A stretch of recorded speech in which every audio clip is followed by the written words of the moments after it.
So we are going to start on, see, this week's, for those with the book, it's on page, it's number 6, which would be page 90. It says, Judaism no longer playing defense. This is about Shavuos. This Thursday night, Friday, Shabbos, we celebrate a biblical holiday called Shavuos. And Shavuos is a day when it has agricultural. When the Torah describes it describes it with agricultural significance of harvesting the wheat. The wheat harvest is a big deal in an agricultural society. In the scope of Jewish history, more between the lines of the Torah and then in the oral Torah is that's the day we celebrate receiving the Torah at Mount Sinai, 7 weeks after we left Egypt. And we're not going to talk about any of those things directly on point today, but as we do, we use this as a launching point. So let's just look at the holiday overview, 92, just so that we get some Shavuos in here directly. Oh my gosh, I just lost. You know something?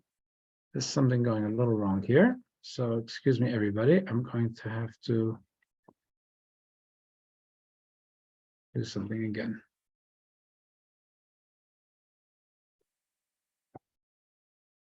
Okay.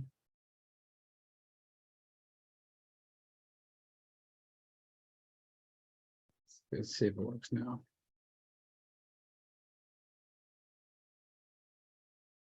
Yeah.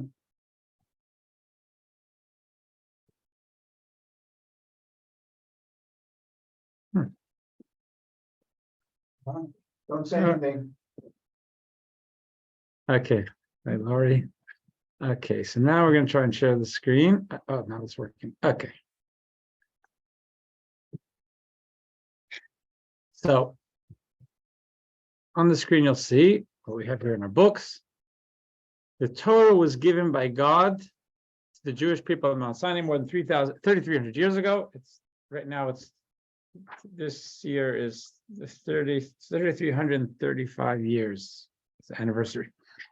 Every year on the holiday of Shavuos, we renew our acceptance of God's gift, and God re-gives the Torah, so to speak. The word Shavuos means weeks. The Hebrew word literally means a Shavua means a week, even in modern Hebrew.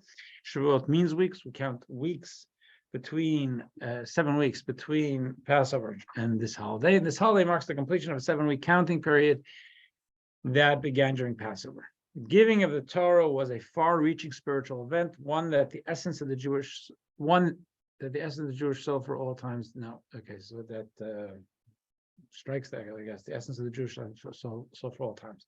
Missing a word there. Our sages have compared it to a wedding between God and the Jewish people. Shavuos also means oaths.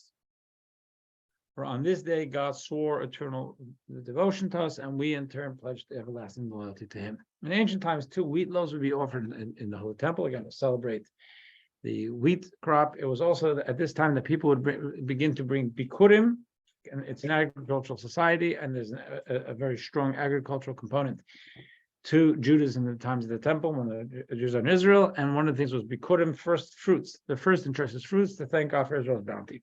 The holiday Shavuot is a two-day holiday outside of Israel. It's 1 day in Israel, beginning at the sundown of the fifth day of Sivan and lasting until nightfall of the 7th day of Sivan. In Israel, it's a 1-day holiday, okay, and then nightfall of the 6th day of Sivan. Women and girls light holiday candles to usher in the holiday in both the first and second evenings of the holiday. That would be this year Thursday night and Friday night. And Friday nights, the Shabbos candles together with the same candles, but we light it both in honor of Shabbos and the Yom Tov. It is customary to stay up all night learning from the Torah on the first night of Shavuos. Thursday night, all-nighter. All men and women and children should go to the synagogue. On the first day of Shavuos, we have here regular services in the morning and a program in the afternoon, an ice cream party. We'll have several different opportunities to hear the 10 Commandments. The details should be online. As on other holidays, special meals are eaten and no quote-unquote work may be performed. In other words, biblically prohibited work, which is it's a more constructive, externally constructive, creative work. It is next page. It is customary to eat dairy foods on Shavuos. That's why we have an ice cream party. Among other reasons, this commemorates the fact that upon receiving the Torah, including the kosher laws, Jewish people cannot cook meat in their pots, which have yet to be rendered kosher. So we had a problem because they have kosher laws, and now we don't know exactly how to do it yet. It takes a little while to get to change the over the kitchen in the tent, and so they focused on dairy until they get their act together. On the second day of Shavuos, the Yizkor memorial service is recited this coming Shabbos. Some communities read the book of Ruth publicly. Ruth is the most famous Jewish convert in our history, and there's a book about Ruth and her life and her character. And she was an ancestor of King David. King David and ultimately the Mashiach come from Ruth, as King David was passing a on his day was the descendant of Ruth the Moabite. Okay. Let's take this further. Okay. So there is, actually, I don't know if it doesn't have the introduction here.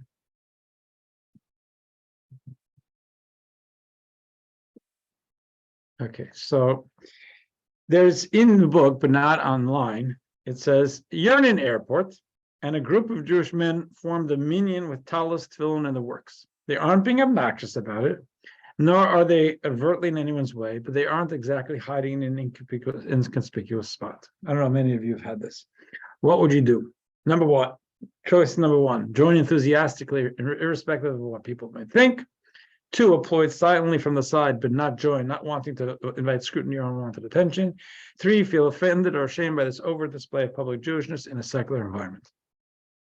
In other words, would this be just right? Be a little too Jewish for you, or C, way too Jewish for you? So I'm sure in today's day, if anybody flies, whatever, you're going to see people davening on the plane. It's there. And for us, we're genteel, want to be polite, standing out. We don't ruffle feathers. I can see it rubbing people. It's something I'm personally all that emotionally comfortable with. I do what I got to do, but it's not. I don't like to stand out in the crowd, which is why I walk around like this. It's not. I'm not interested in making waves.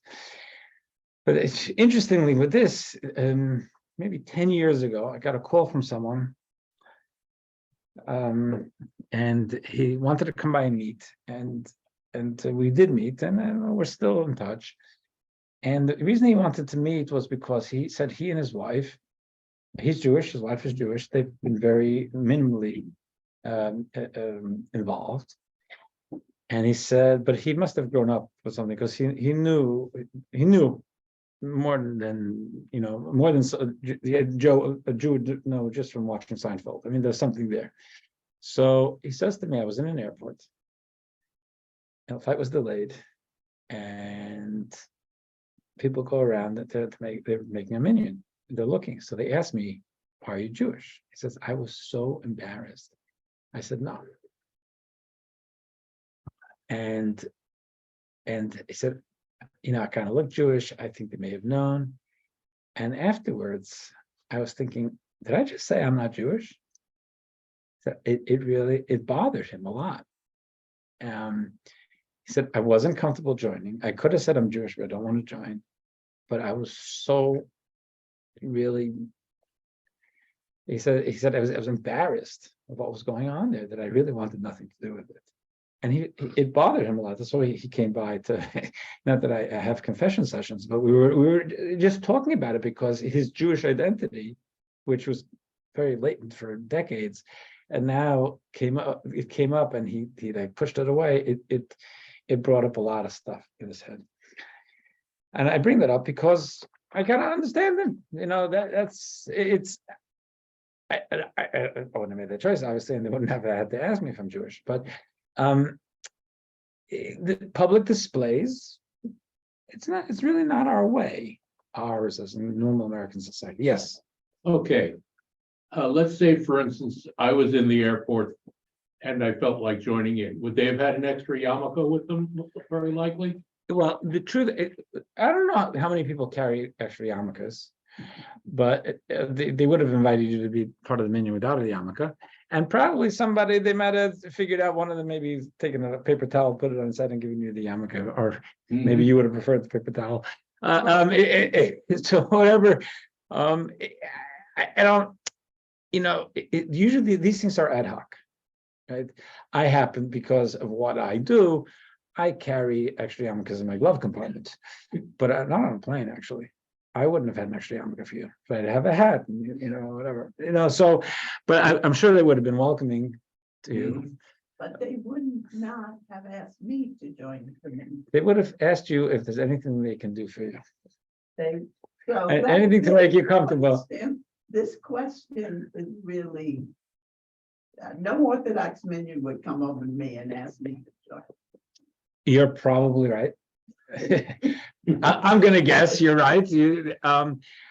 That's a separate topic, which I asked for that question. I set myself up for that.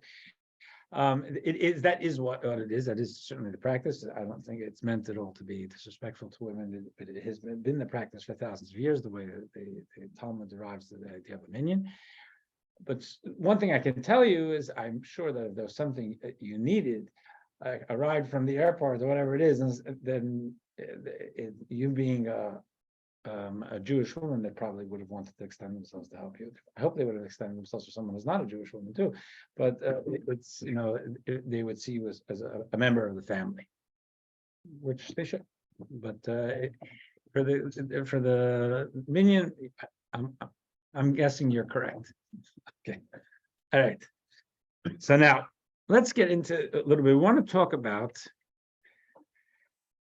something here about, I guess, what we can call Jewish pride, or a sense of how much can we feel comfortable exercising our Jewish responsibilities, Jewish heritage, Jewish identity, not in an obnoxious way, not in an in-your-face way, but just being who we need to be. In a world that's not a Jewish world. This isn't a Jewish country. It's a country that has a lot of Jews, and it's been very, in my opinion, very friendly and supportive of Jews and Judaism, but we're not the dominant culture here. So how do we go about this? Let's look at text 1 to start us off. Text 1 is we're actually going to read this on Friday, because it's in the lead up to the giving of the Torah, and it says, and we read that piece on Friday, and it says, text 1, God says, "You shall be to me a kingdom of princes and a holy nation." The word princes or nobles is probably how I would translate it, but in other words, people of nobility. It's a people, which sounds a little arrogant, perhaps. But the idea is God saying, I want you to see yourself as having a nobility. Every one of us. No matter what our position in life appears to be, so you are a kingdom of nobles. Now, what does that mean? And because it does sound a little elitist, and I could see someone saying, I'd rather not have that out there, because I just like to be like one of the crowd, which we should be one of the crowd. But yet the Torah wants us to be humble and yet feel nobility. So what does this nobility mean? So the Rabbi once analyzed an interesting side note or subscript to Shavuos.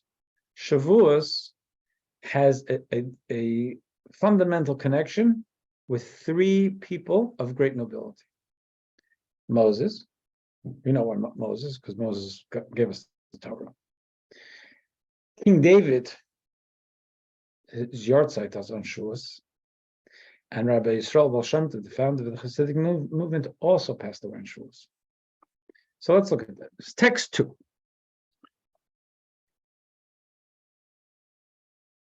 This is from the Jerusalem Talmud. Rabbi Yossi, the son of Bun, said David passed away on Shavuos. So the Talmud testifies, historical fact, David passed away on Shavuos. What about text 3? We know that our tradition is that the Baal Shem Tov also passed away on Shavuos. But so here we read this from the previous Lubavitcher Rebbe, who wrote a lot of his Chassidic history. It says there's a tradition among the Chassidim of Volhynia, a historic region in Central and Eastern Europe, that the Baal Shem Tov passed away on a Wednesday. We know he passed away on Shavuos. Shavuos is a two-day holiday, but Shavuos can't fall out on every day. So if it was on a Wednesday, then accordingly, it's clear that our teacher, the Baal Shem Tov, passed away on the first day of Shavuos. Okay, so the point is that he passed away on Shavuos. He passed away the first day of Shavuos, the second day of Shavuos, but this happens to be the first day of Shavuos. And in that sense, this is something that we have Moses is a primary player in the giving of Torah, and there's a yahrzeit. Now, how big a deal is it that somebody's yahrzeit on Shavuos? So let's look at text 4 from the founder of Chabad in his book Tanya. He writes that righteous people are those who serve God out of love and who surrender their souls to God every morning and evening when they read the Shema. Righteous people are very, very spiritually focused. They're serving God with obviously they're alive, they're with their body, but they're very soul focused, very spiritual. And that spirituality is very resonant. And when the soul passes from the body, the spirituality is more unleashed. At the moment of their passing, divine favor radiates from above and suffuses the world below. And that's why on the day of the yahrzeit, there's a special impact of the spirituality we've lived through the lives we've led. It's the day we pass on, that's a sum total of human life. The body's going to be buried, but that's when the soul goodness is unleashed. So it's a day of special impact. So if today was my grandfather's yahrzeit, I would see it as a day. I remember my grandfather the day before and the day after, but his impact in the world is more resonant the day of his yahrzeit. And he's not even one of these tzaddik. He was a great guy, but that's not who Rabbi Shnozam was writing about. Especially these soul-focused people. All the sacred efforts and toil of a righteous person's lifetime, the results of which are hidden and obscured in the heavens above, are revealed and become manifest in the world below at the time of their passing. So there's a very special, in our condition, I didn't do this, in our human condition, the resonance of the spirituality of a person's life, it hits home on a yahrzeit, the day of the passing and the subsequent yahrzeits. So the fact that King David, who represented something special in the world, he passed away in Shavuos. That means that Shavuos has also the flavor of King David's life. And because the Baal Shem Tov passed away in Shavuos, Shavuos has, aside from the receiving of the Torah, has the flavor of the Baal Shem Tov's life. So now if you say Moses, David, and the Baal Shem Tov all have lessons to teach us in what nobility means, then, and God says, in the lead up to giving of the Torah, you're going to be a nation of nobles, everything seems to come together. We need to know what inner nobility means in order to receive the Torah. And it happens to be that three people who show us what nobility means are people who are intrinsically connected to Shavuos. So let's take a look at text 5. We know Moses is connected, right? So what did Moses represent? Advance the page. Oops, good, thank you. So let's take a look.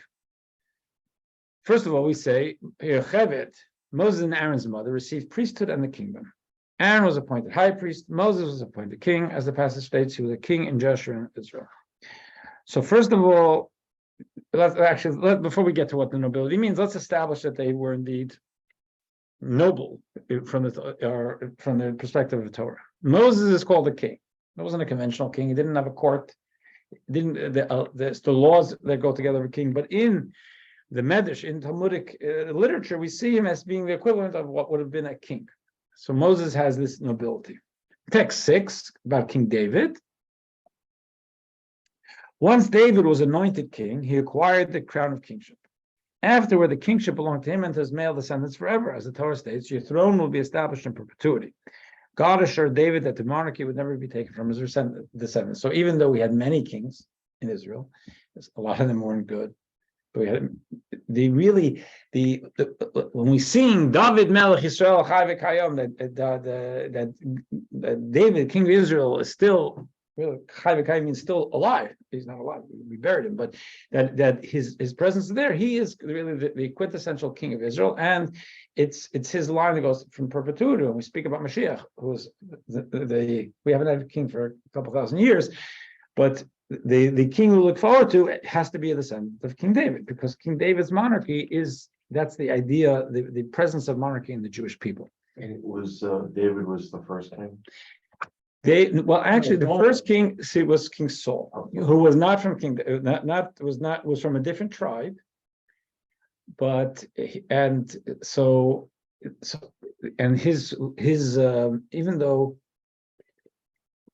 he's described as being a very also spiritual evolved person, the monarchy was taken away from him because the scripture describes how he didn't fully listen to God. He used his own judgment, and King David was his son-in-law, and he was very jealous of him because he was a lot of therapy for that family. I mean, real beyond that, you need a team of therapists for them. But there was a lot of intrafamily drama going on there. But King David is the nobility. I'm glad you asked the question, Arthur. The nobility is taken from the descendants of Rachel, Jacob's wife Rachel, to the tribe of Judah, who's the descendant of Jacob's wife Leah, and there's a lot going on there also in the subtext. And King David is seen as the lineage of monarchy. After once he started, it's the Davidic lineage. So, I read 6. Once David was the anointed king, he acquired the crown of kingship. Afterward, the kingship belonged to him and his male descendants forever. As the Torah states, I think I read this. The throne will be established in perpetuity. God assured David that the monarch would never be taken from his descendants. Okay, now to text 7. We're going to talk about the Baal Shem Tov. Baal Shem Tov was hardly a king. He was poor. He lived in poor. Jews were very poor. Jews were not in control. There was no conventional sovereignty and nobility in the Baal Shem Tov, but unconventional, yes. The Alter Rebbe. This is a quote from the second Lubavitcher Rebbe about the founder of Chabad, who's known as the Alter Rebbe, the old Rebbe. His name was Rabbi Zalman, and he once said, "When my master, who his immediate teacher was Rabbi Dov Ber Mezrich, who had studied under the Baal Shem Tov, wanted to describe the transcendence of my spiritual grandfather, in other words, my teacher's teacher, Baal Shem Tov, he would say that the Baal Shem Tov's exaltedness of a powerful king is nothing compared to the transcendence of the Rebbe Baal Shem Tov. As we'll talk about, a king really needs to be above the fray, and you get, King Charles and Henry VIII, all the images we see of the king and the hedonistic self-interest. That's not the Jewish concept of the king. Jewish concept of the king is a humble person who's devoted to people, but has a powerful sense of vision, and is therefore, as much as they are connected to the people, they are transcendent in the sense that they're connected to higher values. And they're able to lead that way so that they're not being pushed around by the winds of what people are whispering in their ear. So he says that the Rabbi Zalman would say that the Baal Shem Tov is described that even the exaltedness of a powerful king doesn't describe the transcendence, the spiritual nobility of the Baal Shem Tov. And finally, the Rebbe brings it all together. Moses, David, and Baal Shem Tov were leaders and kings, or nobility, and with this, they endowed and revealed the capacity for kingship in every Jew. So there is an idea here. None of us are kings. I don't think any of us are even CEOs. But the thing is that there's something in us. There's a leadership mandate that we have in general within our own sphere of influence. Everybody has a sphere of influence. And the Rebbe would be very, very vocal about that, how we all need to lead ourselves, lead our own lives and be impactful in that way. And here saying is also a nobility, a sense of not being intimidated by what's around us. The king's not intimidated. And we should have a nobility, a transcendent nobility. So let's get into this a little bit. Text, no. Oh, one second, I didn't do 8. Yep. Okay, so that was text 8. And now we're going to go to text 9.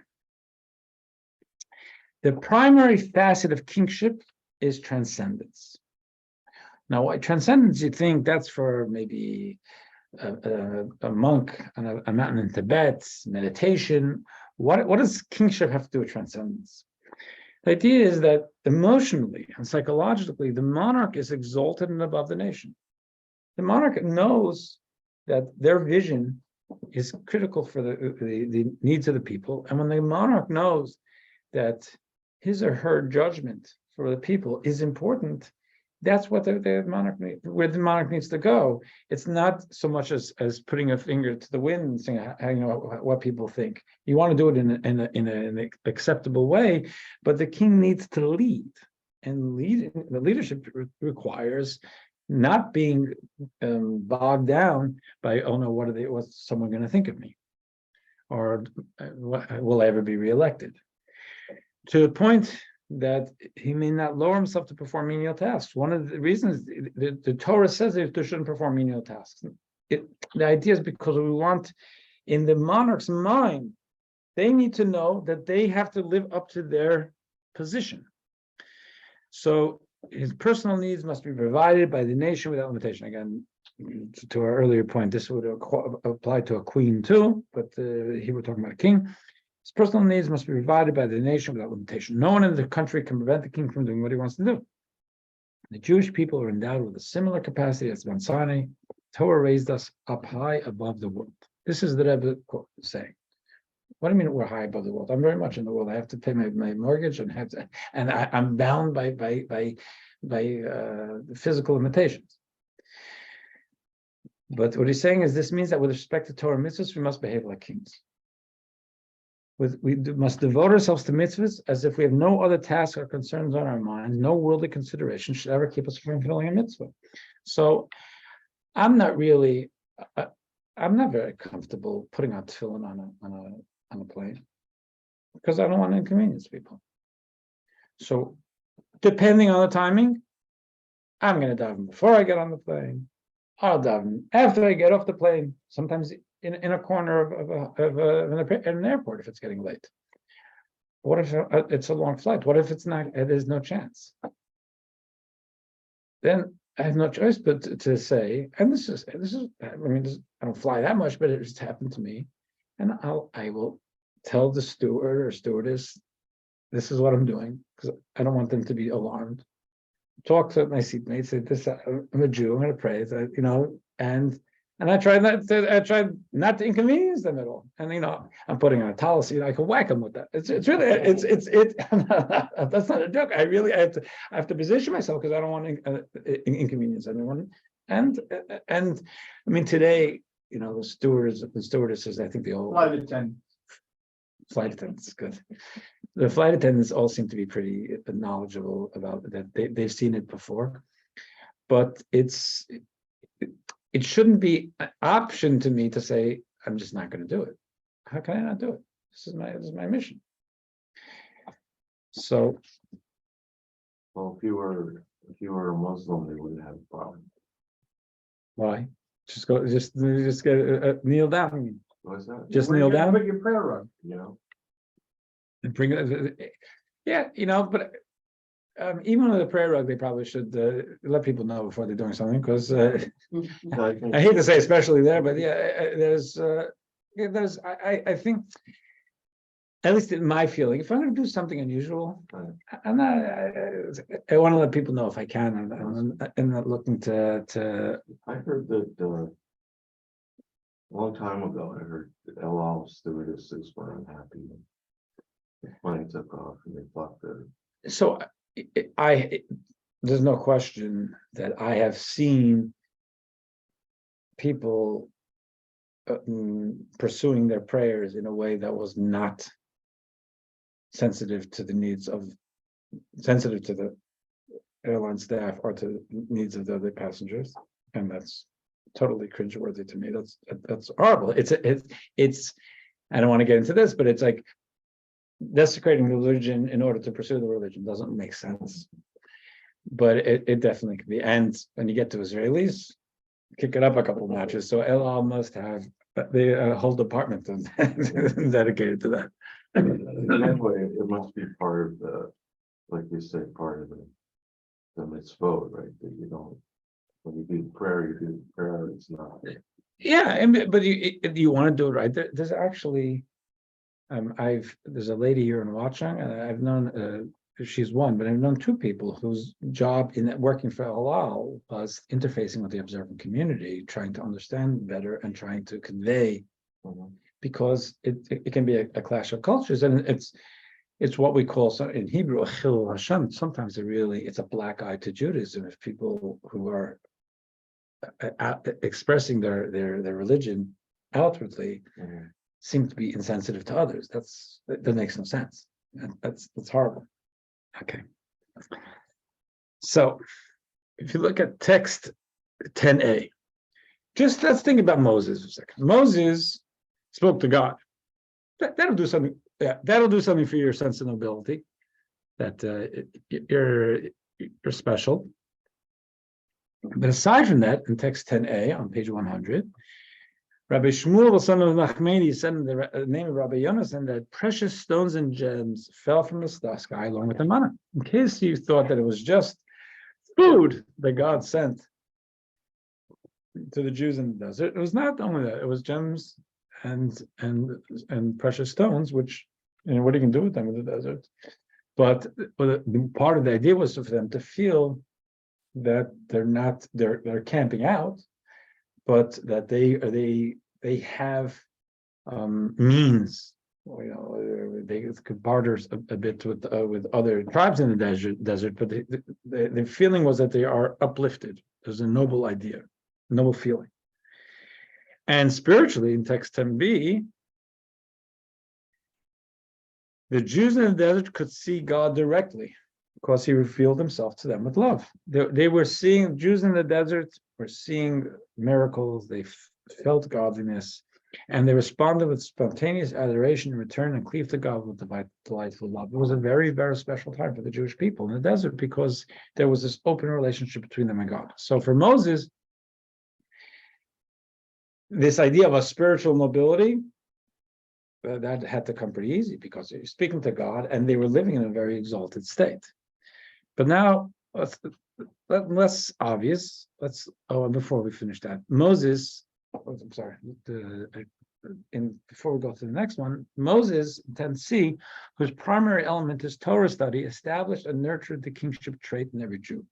When we study Torah, we can be absolutely divorced from worldly considerations and concerns and completely focus on our study. The idea, an important idea of Torah, of the Torah life, of Jewish life, is that we have our reality as we see it, and sometimes we need to kind of go above the trees and get a more aerial view of life and connect with higher thinking and vision, because when you're trapped in a situation, it's hard to see it accurately. Torah study, losing ourselves in Torah study, is a way of unplugging ourselves from our conventional way of thinking, which is very much that, we've got problems and we're not, there are things that keep us down. There are things in our normal way of thinking which impinge on a sense of nobility. And studying Torah and looking at that as divine wisdom and seeing it, and it's important, that's refreshing for the soul, because now I'm really reaching above the constrictions of reality. So Moses represents the study of Torah, and in studying Torah, we should be, we are able to connect with a higher perspective on life. It's in the imagery that comes to my head, there's the problem in front of me is like a one decontextualized piece of the jigsaw puzzle of my life. And that's all I can see right now. But I believe that God loves me and has my back and has the entire context of my full puzzle. And this piece has its place. And for me to melt the piece in front of me into its higher context takes a lot of thought. But it takes me out of some of the constrictions of what's going on now to think about my higher purpose. Torah has that impact. And if we look at text 11, take this to King David. What's King David's key element? King David was the author of the Psalms, and his Psalms are really the heart of our prayer liturgy. David's key element is prayer. He nurtured our majestic ability to pray like kings. Though we beseech God for our needs, our requests are instantly granted without limitation or obstacle. They are granted and full like the requests made by a king. I think their translation is not the way I would have done it if I was editing this. I think the idea is that when we pray, King David is a guy who had a lot of problems. I told you that there's a lot of family drama there. Not only him and his kids, and his in-laws, and he was on the run. His father-in-law tried to kill him, and two of his kids tried to kill him. I mean, he went through a lot of stuff. He may make everyone else breathe easier, say, at least I'm not him. But he was King David, and he wrote a book of tremendous emotion, of faith in God, of turning to God with real problems. He had real sorrows, and he's turning to God, and he's great in gratitude to God. In the midst of all his sorrows, his problems, he's seeing also that he has tremendous blessings, and there's a closeness that you see he feels with God. He doesn't understand why he's having all these problems, but he never doubts God, and he's close with God. So the idea of feeling close to God, that's also an ability. When I'm talking to God, and let's say I need something. Let's say I need something today. It's not like God's some distant king, and I'm saying, "Hey, do you see me? I need something." God's I have an intimate relationship with God. God is a parent. God is a friend. And that's through the eyes of King David. So there's a certain, maybe it's nobility, maybe it's not an on-point word for it, but when you're talking to someone with whom you have a deep relationship and cares about you, and you're asking them for something, you're coming at them. You're not coming from a pauper position. You're coming from on a relationship. You may not get what you want, but the idea is that there's a closeness, you're standing tall in that relationship. And prayer, King David's Psalms help us to, so to speak, to stand tall with humility, but stand tall in our relationship with God, because God is there. Yes. My thing is with the wording here saying our requests are innocently granted. That's why I said I don't think it's properly translated, and I would have done it differently. I take no responsibility for that. Okay. I'm not going to defend it. But I mean, I didn't want to skip it. but It's not. Yeah, it's not. you don't. It doesn't happen that way. No, that's what I'm saying. Yeah, I get that he was about devotion to God, but this idea that Right. So it flies in the face of reality, and that's why I wouldn't translate it that way. The point of that text in the original, which is Yiddish, is that we're not praying from a distance, and we believe that God really hears us, and God really understands us, and God will come through for us. Now, coming through for me may sometimes mean no. Maybe I think I need this and I don't, and God doesn't. Well, we don't know, right? But the idea is that the approach is one from closeness. That's really the main. okay. And now let's get to the Baal Shem Tov, text 12a. Now, before we read 12a, let's take a look.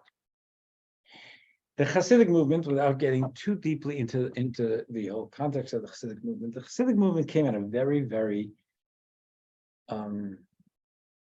critical time. We've always had a critical time in Jewish history, but this was a particularly critical time because the Jews were really beaten up. If you think there was the end of in 1492, there's this incredible trauma of the Spanish Inquisition, which resonated for many decades because it wasn't only in Spain and just the Jewish suffering and migration went on for a long time, and it caused a tremendous amount of dislocation and a tremendous amount of poverty. Then there was Chmielnitsky riots, which were horrible. That's already in the 1600s. And there's something else which I mention is Shabtai Tzvi. So it physically, materially, the Jews are very poor. They're being treated like vermin in many different ways. Chmielnitsky riots was a big example of something that went on in smaller Hep riots. I mean, the Jews suffered all over the place in Europe, horribly, from the church and not, and from the regular the citizenry. And then there was a terrible spiritual blow. There was someone named Shabtai Tzvi. I don't know if you've heard of him. Shabtai Tzvi was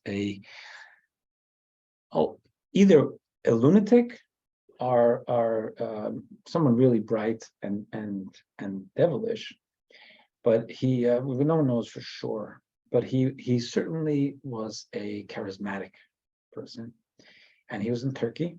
And Turkey at that point was one of the more stable Jewish communities, and he presented himself as the Messiah. And he presented himself as the Messiah at a time when everybody was saying, how are we going to last without Mashiach? And finally, so they're desperate to believe him. He has either some Kabbalistic knowledge or some knowledge of some phrases that he uses. No one's 100% sure, but he convinces them that he's the guy. Oddly enough, many rabbis go along with him, maybe out of desperation. I have a book in my house written by a rabbi of the time. His name was Rabbi Yaakov Sesportos, and he wrote a book absolutely saying the guy's a fraud. I mean, but nobody listened to him. And he writes in his book that I don't have a congregation, I don't have a board, so I can say what I want. Everybody else is being intimidated by their boards. So that you imagine in the 1600s, that's what was going on. Also, the leading rabbis, he's saying is you're not saying what you must be seeing as the truth because you're so intimidated by what your parishioners are going to say. He says, I don't need that. I'm telling you, the guy's a fraud. He had a tremendous amount of influence, and ultimately he was seen as a danger to the Sultan because it was a Muslim society, and they imprisoned him and they forced him to convert, which he did.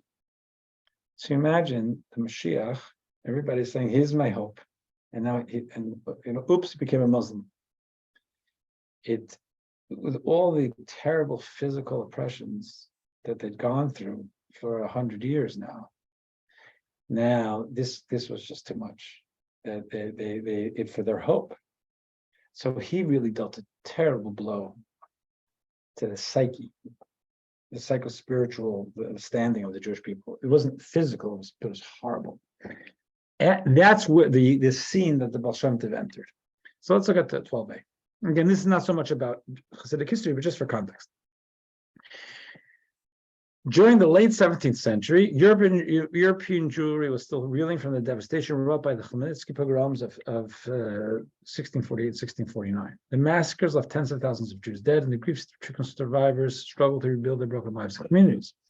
In the wake of the pogroms, the infamous Shabtai Tzvi led thousands of despairing Jews to believe that he was the long-awaited Messiah, the sign was destined to redeem them from exile. Many Jews were inspired with the hope that their suffering would soon end. But after Shabtai Tzvi turned out to be a fraud, and he converted to Islam under pressure from the Ottoman Turks, they were plunged back into the bitter reality of shtetl life. After the pogroms, many families were left without a livelihood, and the vast majority of children were forced to abandon their Torah study at a very young age, sometimes as young as 5 or 6 years old, to help provide for their families. That was the Jewish experience. Only the wealthy, few and far between, could afford a proper Torah education for their children. So what happens? The overwhelming masses watch Torah study. We have to survive. Some people have that luxury. So as time goes on, Torah knowledge is for an elite, and most of the masses, well-meaning masses, they're just getting crumbs if if they can read the Aleph Beis and they can daven and maybe say Tillim and read Psalms. So this resulted in a generation of largely ignorant yet pious and devoted Jews who were, for the most part, neglected and scorned by the learned elite of Talmudists. This is unfortunately is a sad period in our history where there was this elitism, and that elitism was largely what the Baal Shem Tov came to address, to bring back into Jewish life this idea that everyone is precious, and your preciousness to God is not measured by how many pages of Talmud you know. That's beautiful. But you as an individual you're God's child, and if you didn't have the opportunity for study, you didn't have the opportunity for study. So at that point, a rift developed between learned and unlearned Jews to the point that in many towns the two groups prayed at separate synagogues. They just had nothing to do with each other, which is very, very sad.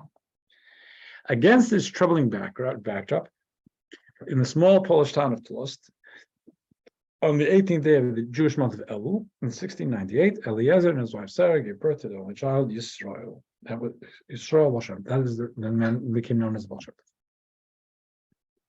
Continue this in 12b. This is from the Rebbe. Baal Shem Tov taught that Jews can transcend their diaspora environment, even the deepest, darkest days of exile.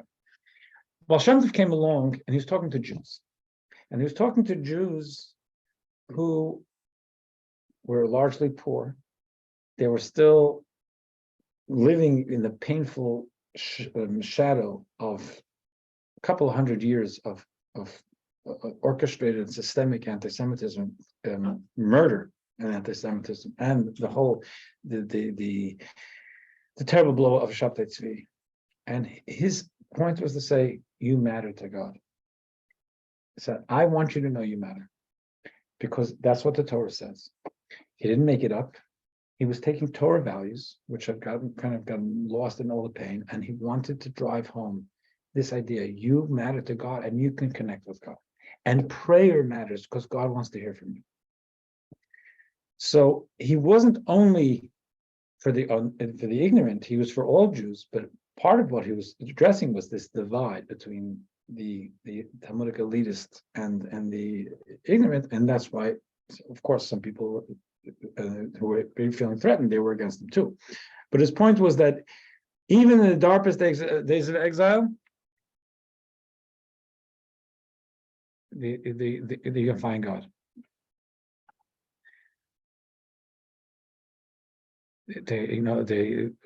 My son has like 10, 11 friends over with him for Shabbos, and they were singing together in the afternoon yesterday a song that's not from Baal Shem Tov, but from 2 generations later, but it's a Hasidic song, and the words are that even in concealment, within concealment, we know that you, God, are there with us. The concealment where everything seems dark, we're never feeling separate from you.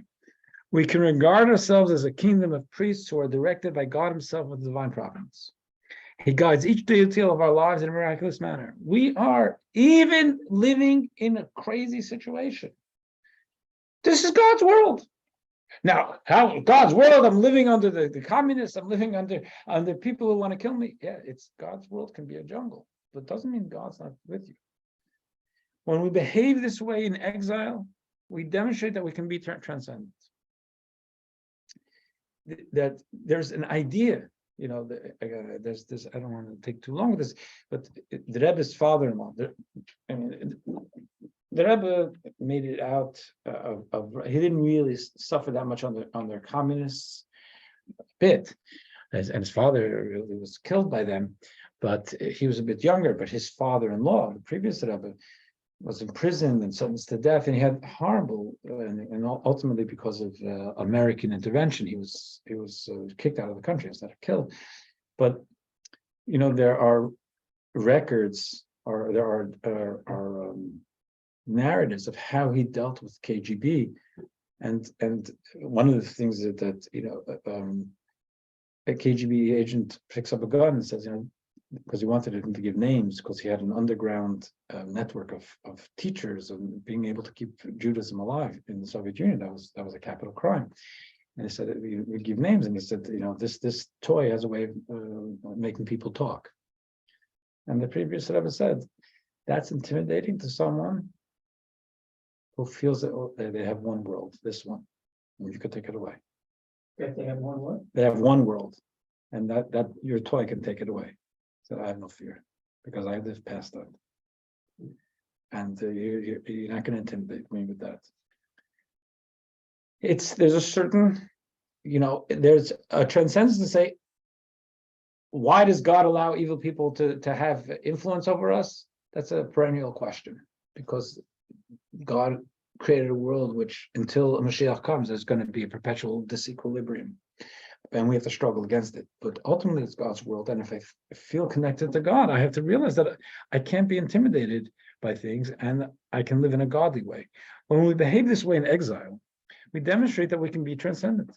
We can leap over all obstacles without granting them any credence. We don't climb over them step by step. We leap over them without measure or limitation. Thus, we transcend the depths and darkness of exile to become a kingdom of priests. And this was very much the Rebbe's attitude. So be polite, don't be obnoxious, but don't be intimidated. Just to do what you got to do. Here's a picture. That's got to be an image that most of you have seen somewhere. Okay. All right. So now, text 13a. Now let's get to the final act here. What are we supposed to do with this in life? How can we feel connected, feel nobility in our lives, notwithstanding what's coming down the pike today or tomorrow? Text 13a. Excuse me. No trouble. Master? Oh. Спасибо. We are all familiar with the Baal Shem Tov's teaching on divine providence. God determines the precise wanderings of a little piece of hay or a leaf torn from its tree and how many times it will twist in the wind. I called it God's jigsaw puzzle. Whatever it is, we live in God's world. And if we believe, and this is an important thing also, again, the Baal Shem Tov, the Hasidic movement did not invent anything in Torah. But the Hasidic movement looked at areas of Torah which weren't getting, in the Hasidic perspective, were not getting enough play. And the Baal Shem Tov pointed to the idea that it's not just that God cares about me if I'm going to shul or I'm lighting Shabbos candles or putting on tefillin. God cares about all of us, and God cares about everything. It's all, not just people, everything. Everything is part of God's plan. So even a piece of hay or a leaf torn from its tree. That's why the idea of just mindlessly tearing a leaf from a tree is actually very, in a Hasidic, but from a Torah perspective, it's like, what do you want from the poor leaf? It has its purpose. What are you doing? Now, I have to knock down a tree to build a house or a shul, something else. For the sake of, we do things for the sake of human development, but not just a mindless tearing something off. The Baal Shem Tov says that God sets many things in motion to guide the tiniest creation along its destined path. A leaf has been lying in some backyard for an entire year. A piece of hay has been serving as part of a thatched roof for several years. This is from the previous letter. When they are destined to relocate, God breaks out a stormy wind, even in the middle of a hot sunny day, overturning heaven and earth, because it has to get this piece of hay or leaf to the next place. Why? That's God's business. We don't know God's bookkeeping. All this, the God had fallen leaf for an old piece of hay that's for providential destination. And 13b, also from the previous Rebbe. Moreover, the movement of a particular blade of grass touches on the overall purpose of creation. When you combine the particular movements and functions of the endless trillions of creations of all types, the divine purpose that undergirds all of our creation, is fulfilled. If the movements and direction of a single blade of grass are guided by divine providence and impacts the overall purpose of creation, humans, along with all their details and needs, are certainly guided by divine providence. There's always that idea that we're living in God's world. If we're living in God's world with that mindset, and I pretty much grew up with this mindset, if something happens, it could be an unpleasant thing. Car broke down on the turnpike. There's a delay in an airport. That's an aggravation. but you don't think there's something here for me. Something's here for me. Maybe someone I'm going to meet, maybe someone I can have share a good word with. There's use it as an opportunity to be able to say, okay, this is why I wish it didn't have to happen this way. I don't want to break down, and I hate the delays in the airports, but if it's happening to me, I want to try and find the gold here. Use the time well. Maybe just strike up a conversation with the person next to me. Maybe there's something I can be of help. Text 14, at the airport. As Jews, we must know that when we go from one place to another, we're not going on our own. We're being directed from above. And the intention and purpose is to cause his name to dwell there, to make God known in that locale. So if we end up in a specific place, then we say, okay, what can I do here to upgrade the thinking and upgrade to make a difference here somehow? And the final two are text 15 is from the Rebbe. A Jew might think at a time when there are so many challenges against observing Torah mitzvahs, it's enough to practice in a normal way, which is hard enough and often entails extreme effort. How can we commit ourselves to practicing the Torah mitzvahs like a kingdom of priests? Because again, it's either a kingdom of nobles, a kingdom of princes, or a kingdom of priests. How can we act as if the entire world and its hubbub don't exist? How can it does exist, and it's intimidating.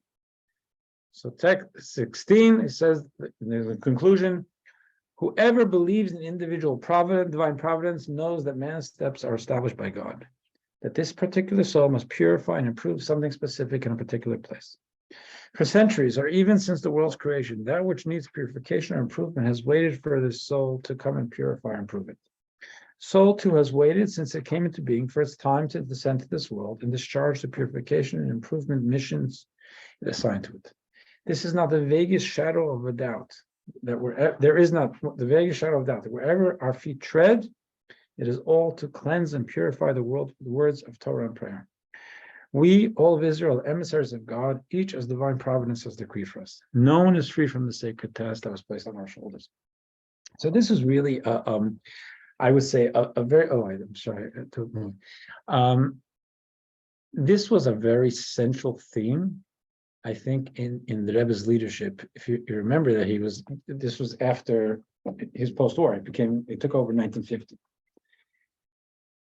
I was born in 1967, so I don't know that world, but I do know the world through my grandparents and my parents. There was such a blow to the Jewish psyche that we kept post-Holocaust, that just being able to survive, that's what it was. And now, we don't want any more tzaddis. We don't want anyone. I just want to be able to survive. And if they're being nice to me and they're not trying to hunt me down and kill me, that's good. Now I just want to be able to provide them for my family. And I don't want to make any waves. And the Rebbe wasn't asking us to make waves. He was asking us not to have a ghetto mentality. And the ghetto mentality in the sense that, oh no, they're out to get me and I have to hide. And that was an understandable thing.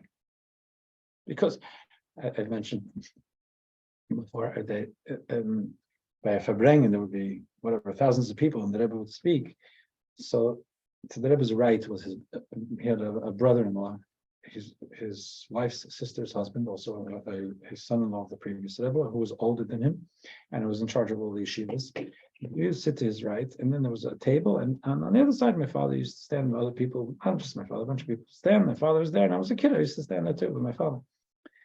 And I remember once I think it was chief of police for New York City, someone with lots of medals and a hat,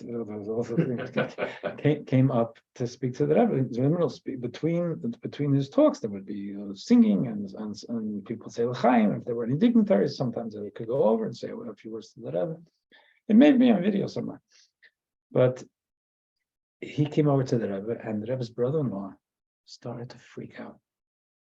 And I was right behind him on the table behind him, and he had a stroke, so his words were kind of skewed, but I could hear him. He was in Yiddish. He was saying, what he called the cop. He said he called him the Kneplach, the button guy, because in his mind that reminded him. It must have reminded him of some communist. And he's saying, he thought he was coming to arrest him.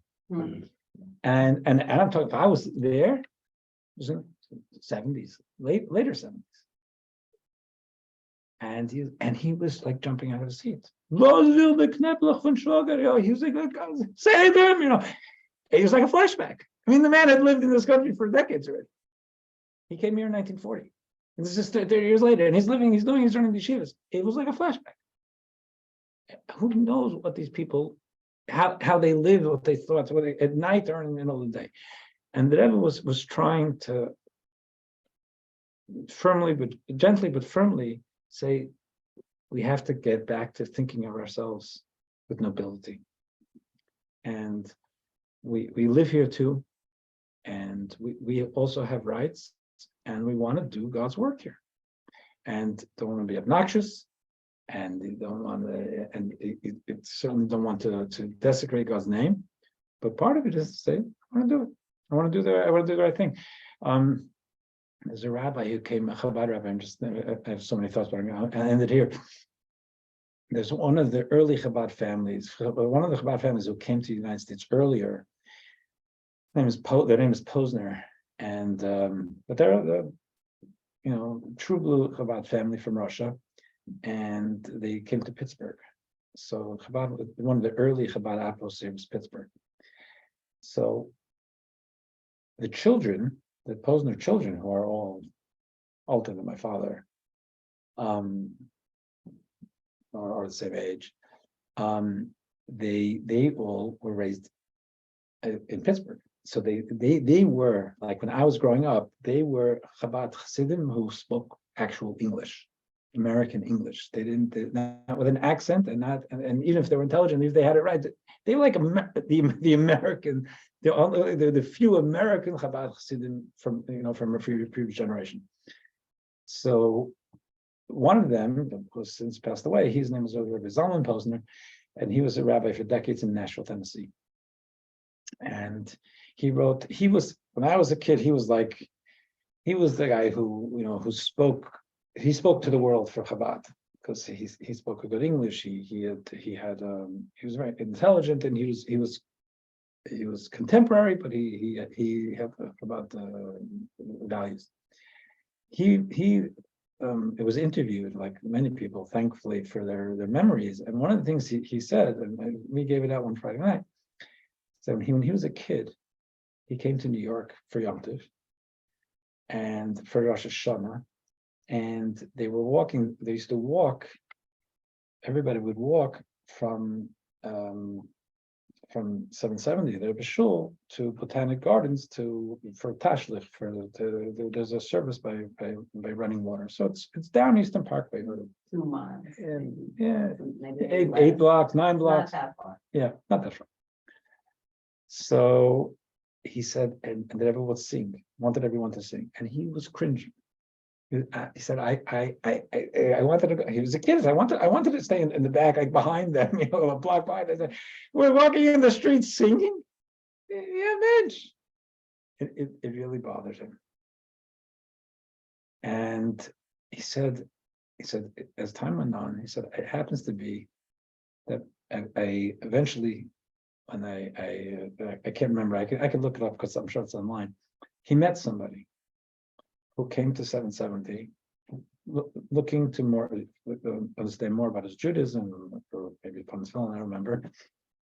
And he said, I wasn't raised with this, but I remember seeing a group of you walking down Eastern Parkway, singing with such a joy. And I was thinking, that's so inspiring. I'd like to know what they're thinking.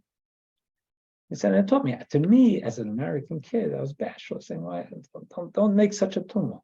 And they were saying, we're not hurting anybody. And we're showing, we're letting people know that they're Jewish also. We have, and I'll end with this, we have Hanukkah time, we have this 18-foot high dreidel on the thing, which is now it's painted better. It was horribly painted, and there's no ritual value to it at all. The value is, I can tell you, over the 20 years we've had it, is that Jews see it. And I can tell you what Jews told me, that they drive by with their kids and they say, see, that's Hanukkah.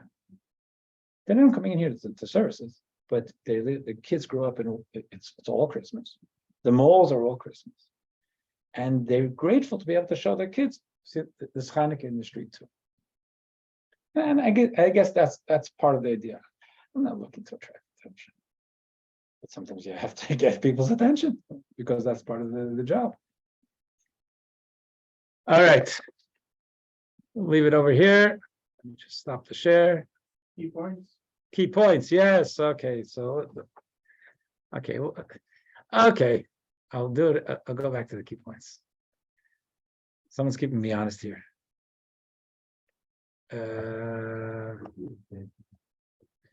Number one, on Shavuos, God declared all Jews a kingdom of priests or nobles or princes. This means that we each have the kingship trait within us. Number two, the kingship trait translates into an ability to do God's bidding at all times and places without concern about what others might think or say. Nothing gets in a king's way. Again, you don't want that to be in an arrogant way, but that you can get your job done. Number three, we are aided and supported in this by three great Jewish kings who are all linked to Shavuos: Moses, King David, and Rabbi Yisroel Baal Shem Tov, the founder of Chassidut. And number four, Moses taught us to divorce ourselves from the world while we study Torah. David taught us how to pray with absolute confidence. And Baal Shem Tov taught us to look at the world and realize that it's God's world and don't be so intimidated. Have a great week. Oh, 1 second. I think there was a comment here. Rabbi, applying this to human actions, I'm sorry I didn't see this before. I don't know unless you just did now. Applying this to human actions, does this belief indicate there is no belief in human will and decision, everything that happens to them? God, don't humans have free will? Humans have free will, free moral choice. But much of the world is all orchestrated directly by God. And that's what they're talking about. It's talking about a leaf, a piece of hay. But how you respond to it is going to be your choice. I want to mention also that I have a pretty long scheduled unveiling next Sunday. I'm trying to see if I can fit in the class also, but I'm not sure. So I will let you know by email. Enjoy your Shavuos. Come by if you'd like Torah and ice cream. Just like that. Or just the ice cream, exactly. Like